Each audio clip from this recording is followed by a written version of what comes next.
যেই শহরে তোমার অনুভূতির দাম নেই সেই শহরে তোমার অধিকার কাটানোরও কোনো মূল্য নেই। সুখী থাকার অভিনয়টা সবার সাথে করা গেলেও দিন শেষে নিজের সাথেই করা যায় না। অন্যের ভালো করে দেখো, দেখবে তোমার জন্য ভালো কিছু অপেক্ষা করছে। পৃথিবীতে সবার মন যদি পবিত্র হতো তাহলে মিথ্যে ভালোবাসার যন্ত্রণা কাউকে নীরবে সহ্য করতে হতো না। আমার বদলে যাওয়াটা সবার চোখেই পড়ে, কিন্তু বদলে যাওয়ার পেছনের কারণটা কারো চোখে পড়ে না। পৃথিবীতে এমন কিছু মানুষ আছে যাদেরকে কলিজা কেটে রান্না করে খাওয়ালেও বলবে আরে লবণ কম হয়েছে। মানুষ এতটাই বোকা হয়, কারো 2 মিনিটের মেসেজের জন্য সারা রাত অপেক্ষা করে। জানি তাকে কোনোদিনও পাবো না, তবুও তাকে ভালোবাসে। ভুল হলে শুধরে দেওয়াটাই হলো ভালোবাসা, আর ফেলে যাওয়াটাই সেটা হলো বেইমানি। শুধুমাত্র ভালোবাসাই পারে অতীত স্মৃতি আর কষ্টগুলো থেকে মুক্তি দিতে। ভালোবাসা পারে নতুন করে বাঁচতে শেখাতে। ভালোবাসার মানুষটিকে জড়িয়ে ধরে কান্নার মাঝেও এক ধরনের সুখ আছে যা সবাই অনুভব করতে পারে না। যেই খাঁচাতে থাইকা শিখলি প্রেমের মানেটা, সেই খাঁচাটা ছাইরা যাইতেও কষ্ট পাইলি না। জীবনকে কোনো স্বপ্ন ভেবে আমি কার সাথে ছুটে চলি পথে পথে যেন মায়াতে বেঁধে। জীবন কত সুখ কল্পনা, কত মিথ্যে প্রলোভন, কষ্টের প্রতিটি ক্ষণ শোনায় তার আহ্বান। অতৃপ্ত অনুভূতিগুলো রাতের অন্ধকারে অতৃপ্ত আত্মার মতোই ঘুরে বেড়ায়। জানি না কবে কখন কিভাবে অতৃপ্ত চাওয়াগুলো পূর্ণতা পাবে, তবে আমার কোনো ভুলে অনুভূতিগুলো পূর্ণ করতে চায় না। তাতে যদি সারা জীবন একা থাকতে হয় তাও ভালো। যাকে তোমার জন্য তৈরি করা হয়নি কেউ তোমাকে ছেড়ে তো যাবেই। যাকে তোমার জন্য তৈরি করা হয়েছে সে সব কিছু ছেড়ে তোমার কাছে আসবেই আসবে। সারাটা জীবন কেউ জিজ্ঞেস করবে না কিভাবে বেঁচে আছো, কিন্তু মরে গেলে ঠিকই জিজ্ঞাসা করবে কিভাবে মরল। যখন তোমাকে খুব মিস করি তখন ওই আকাশের দিকে তাকিয়ে থাকি। জানি সেখানে তোমাকে দেখব না, কিন্তু এইভাবে সান্ত্বনা পাই যে তুমি ওখান থেকে ঠিকই আমায় দেখছো। আচ্ছা, তুমি ভালো আছো তো? নাকি মাঝরাতের শুকতারা দেখার জন্য নতুন কাউকে নিয়ে ছাদে যাও তুমি? থাকলে হয়তো জানতাম না যে অদ্ভুত তুমিহীনতা খণ্ড বিখণ্ড করে দেবে আমার প্রতিটা মুহূর্তকে। আর কবে বুঝলো কাকে? সবাই তো নিজেকে বোঝার মানুষই খোঁজে। বিবেকহীন শহরে কান্না করাও নিষেধ।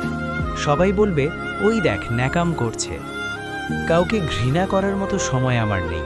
হয় প্রচণ্ডভাবে ভালোবাসবো, না হয় একদম চুপ হয়ে যাব। তোমার প্রয়োজন ফুরিয়ে গেলে স্বার্থ পাবে, কিন্তু তোমার নিঃস্বার্থভাবে ভালোবাসার মানুষ আর পাবে না। ভালো আছি আর ভালোই আছি, এই শব্দ দুটির পার্থক্য যে মানুষটি কখনো বুঝতে পারে না, আপনার অভিমান বোঝার ক্ষমতাও তার নেই। শুধু কাউকে ভালোবাসলেই হয় না, কিভাবে ভালো রাখতে হয় সেটাও জানতে হয়। বাস্তবতা কঠিন হলেও মেনে নিতে হয়। কিছু মানুষ শুধু অন্তরেই থাকবে, কিন্তু জীবনে না। জানতে চাই না কেমন আছো, কারণ আমার বিশ্বাস তুমি ভালোই আছো। পৃথিবীতে তারাই ভালো থাকে যারা স্বার্থপর হতে পারে। তারও আজ যত্ন নেয়ার মানুষ আছে, শুধু আমি অযত্নে অবহেলিত হয়েই থেকে গেলাম। মনের সাথে ঘনিষ্ঠ সম্পর্ক থাকা কত মানুষের চেহারাটাও এখন আর ঠিকঠাক মনেই পড়ে না। পৃথিবীতে চিরস্থায়ী বলে কিছুই নেই। আমি চাই তুমি সুখে থাকো, হোক সেটা আমার সাথে কিংবা অন্য কারো সাথে। ভালোবাসার চাহিদা থাকে না, থাকে শুধু শর্তহীন ভালোবাসা। যে ভালোবাসাতে কিছু পাওয়ার আশা থাকে সেটা তো সময়ের প্রয়োজন শুধু। কারণ ছাড়া মন খারাপ হওয়া মানুষগুলোই জানে তাদের মাঝে কতটুকু কষ্ট লুকিয়ে আছে। তুমি খেয়াল করলে দেখবে কেউ না কেউ আছে যারা তোমাকে অকারণে দেখতেই পারে না। তাদের সাথে কিন্তু তোমার কোনো রকমের ঝামেলাও নেই, নেই কোনো তর্ক বিতর্ক কিংবা মারামারি। শুধুই তোমাকে তারা সহ্য করতে পারে না। শুধু তাই নয়, তোমার আড়ালে তোমাকে নিয়ে একে অপরের কাছে বদনামও করে। তুমি ভালো কিছু করতে থাকো, তারা বলবে মানুষকে দেখানোর জন্যই করছো। তুমি চুপচাপ থাকো, তারা বলবে অকর্ম। অর্থাৎ তোমার ভালো কিছু তাদের সহ্য হবে না, আর খারাপ তো কখনোই না। এই ধরনের মানুষেরা হলো এক ধরনের হিপোক্রেট। যারা তোমার সাথে এমনটা করে তার মানে হলো তুমি তাদের থেকে এগিয়ে, অর্থাৎ তোমার মাঝে এমন কিছু না কিছু ভালো দিক রয়েছে যেটা তাদের মাঝেই নেই, এবং কেন নেই সেটা তারা খুঁজতেই যাবে না, কিন্তু তোমার কেন আছে সেটা তারা মানতেই চাইছে না। সত্যিটা হলো মানুষ তাকেই হিংসা করে যার থেকে সে পিছিয়ে। হিংসু কম বেশি সবারই আছে। অন্য কেউ তোমাকে নিয়ে সমালোচনা করছে, এটা মোটেও খারাপ দিক নয়। যোগ্য ব্যক্তিদেরই সমালোচনা হয়, বুঝলে? তোমার কোথাও সমালোচনা করা হচ্ছে, তার মানে কোথাও না কোথাও তোমার আলোচনাও হচ্ছে। তাই যে তোমাকে নিয়ে বাজে যে কথা বলে তাকে বলতে দাও। যে তোমাকে দেখতে পারে না তার থেকে দূরেই থাকো। এদের সাথে অযথা তর্ক জড়ানো মানে হচ্ছে তাদেরকে আরও সুযোগ করে দেয়া। অনেক সময় চুপ থেকেও কঠিন প্রতিশোধ কিন্তু নেওয়া যায়। তুমি লক্ষ্য করলে দেখবে যেসব মানুষের কাছে তো তুমি ভালো হয়ে থাকতে চাইছো, সেই সব মানুষই তোমাকে দাম দিচ্ছে না। যতটুকু দাম তোমার পাওয়ার কথা তার চেয়ে বেশি অন্য এমন কেউই পেয়ে যাচ্ছে।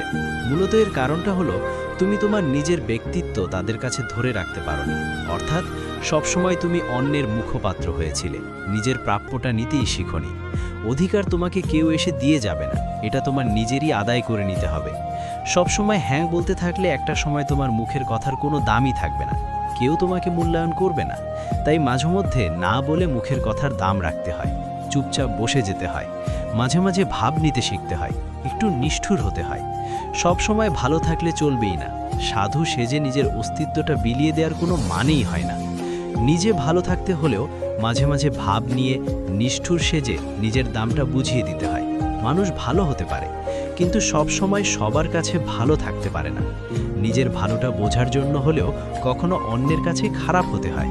সব সময় তুমি অন্যের কথায় উঠছো, বসছো, তাকে মূল্যায়ন করছো, এতে তার কাছে তুমি নিজেকে সস্তা রূপে প্রকাশ করছো। মনে রেখো, সস্তা মানুষকে কেউ দাম দেয় না। ভাব নেয়া মানুষের উপর সবার একটু অন্যরকমই নজর কাজ করে, একটু আকর্ষণ থাকে বেশি। তবে অতিরিক্ত ভাব নেয়া ভালো নয়। ভাব নেয়া মানুষের উপর দৃষ্টি থাকলেও অতিরিক্ত ভাব আবার মানুষের দৃষ্টির আড়ালেও চলে যায়। কথায় আছে, পাগলেও নিজের ভালো বোঝে। আসলে পাগলে ঠিকই নিজের ভালো বোঝে, কিন্তু আমরা মানুষই নিজের ভালো করে বুঝি না। কি করব না করব এটা নিয়েই গোল পাকিয়ে ফেলি। বড্ড ভুল হয়ে যায় আমাদের, তাই না? বাস্তব সত্যিটা হলো, যে মানুষটা আপনার কাছে অনেক বেশি গুরুত্বপূর্ণ মনে হবে, আপনার প্রায়োরিটি লিস্টে যাকে আপনি সবার উপরে রাখবেন, দেখবেন সে মানুষটাই আপনাকে গুরুত্বহীন মনে করবে। হয়তো আপনি তার প্রায়োরিটি লিস্টেও নেই। প্রতিদিন ঘুম থেকে উঠে যে মানুষটাকে গুড মর্নিং বলে আপনি ঘুম ভাঙান, একদিন একটু দেরি করে উঠে দেখুন, কিংবা গুড মর্নিং না জানিয়ে লক্ষ্য করে দেখুন, সেই মানুষটাই ঘুম থেকে উঠে ঠিকই কিন্তু ব্যস্ত হয়ে পড়েছে। আবার আপনাকে ফোন দেয়া তো দূরের কথা, একটা মেসেজ করাও সে প্রয়োজন মনে করবে না। আপনি কাউকে নিজের সব কিছু শেয়ার করে যাচ্ছেন, প্রতিদিনের ভালো মন্দ সব কিছুই বলে যাচ্ছেন, কিন্তু লক্ষ্য করে দেখুন তার সম্পর্কে আপনি হাতে গোনা অল্প কিছু ছাড়া আর কিছুই জানেন না। তার কোনো ক্ষতি হয়ে গেলে মুহূর্তের মধ্যেই আপনার কাছে খবর চলে আসবে, কিন্তু আপনি অজ্ঞান হয়ে 7 দিন হসপিটালে পড়ে থাকলেও দেখবেন সে কিছুই জানে না। কেন রে ভাই, এত খবর রাখার কি দরকার? যার কাছে আপনার বিন্দুমাত্র দাম নেই, তার কাছে নিজেকে বিলিয়ে দেয়া কোনো মানেই হয় না। যার জন্য আপনি 10 পা আগাবেন, সে যদি আপনার জন্য 1 পাও না আগায়, তাহলে আপনার 10 পা আগানোটাই বৃথা। আপনি ওখানেই থেমে যান, ভুল রাস্তায় এগোচ্ছেন। একটা কথা আছে, যেটা না চাইতেই পাওয়া যায় সেটার কোনোই দাম থাকে না। প্রাপ্যের চেয়ে প্রাপ্তি বেশি হলে মানুষ মূল্য দিতে শেখে না। মানুষ ভেবে থাকে সব সময় হয়তো এমনি চলে যাবে, কিন্তু এটা ভাবে না যে লিমিট ক্রস হয়ে গেলে কোনো কিছুই ঠিকভাবে চলে না। তাই সময় থাকতে নিজেকে মূল্য দিতে শিখুন। অপাত্রে নিজেকে উজাড় করে দিয়ে কোনো লাভ নেই। আপনি যাকে 16 আনা দিয়েই ভালোবাসেন, অন্তত 4 আনা হলেও তার কাছে পাওয়া অধিকার আপনার আছে। মনে রাখবেন, কাদায় পা লাগলে পা ধুলেই চলে, কিন্তু কাদায় পড়ে গেলেও গোসল করা ছাড়া কোনো উপায় নেই। তুমি যে অবস্থানে আছো সেটা নিয়ে যদি খুশি থাকতে পারো, তাহলে তোমার চেয়ে সুখী ব্যক্তি আর দ্বিতীয়টা নেই। তুমি বিশ্বাস করো বা নাই করো, আমাদের জীবনের শতকরা 80% সুখ কেড়ে নিচ্ছে আমাদের চাহিদাগুলো। আমরা কেন সুখে নেই, এই বিষয়টা নিয়ে কি কখনো ভেবেছো একবারও? মনে হয় না। খোঁজ নিয়ে দেখো, 1000 কোটি টাকার মালিকও রাতে ঠিকমতো ঘুমোতে পারে না মামলার ভয়ে। এই বুঝে সে সব হারাতে যাচ্ছে।